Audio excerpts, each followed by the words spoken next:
ಶ್ರೀಮಾತ್ರೇ ನಮಃ.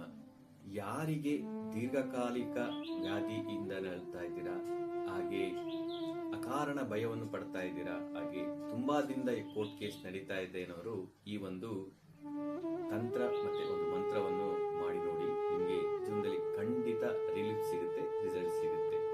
ಪ್ರತಿದಿನ ಸೂರ್ಯಾಸ್ತದ ನಂತರ ಶಿವನಿಗೆ ನೀವು ದೀಪವನ್ನು ಹಚ್ಚಿ ಕಾಲಭೈರವ ಅಷ್ಟಕವನ್ನು 8 ಬಾರಿ ಪಠಿಸ್ತಾ ಬನ್ನಿ. ಸಂಕಲ್ಪ ಮಾಡಿಕೊಂಡು ನಿಮಗೆ ಏನ್ ತೊಂದರೆ ಇರುತ್ತೆ, ದೀರ್ಘಕಾಲಿಕ ವ್ಯಾಧಿನ, ಅಕಾರಣ ಭಯನ, ಕೋರ್ಟ್ ಕೇಸ ಯಾವುದು ದೀರ್ಘಕಾಲಿಕವಾಗಿ ನಿಮಗೆ ತುಂಬಾ ಕಾಡಿಸ್ತಾ ಇರುತ್ತೆ, ಆಗ ನೀವು ಈ ಕಾಲಭೈರವ ಅಷ್ಟಕವನ್ನು 8 ಬಾರಿ ಶ್ರದ್ಧಾಭಕ್ತಿಯಿಂದ ನೀವು ಪಠಿಸ್ತಾ ಬನ್ನಿ. ಆ ಕಾಲಭೈರವನ ಕೃಪೆಯಿಂದ ಏನೇ ಒಂದು ನಿಮಗೆ ಲೈಫಲ್ಲಿ ಬಂದಾಗಿದ್ರು, ನಿಮ್ಗೆ ಬ್ಲಾಕ್ ಆಗಿದ್ರು, ಅವರು ಅದನ್ನೆಲ್ಲ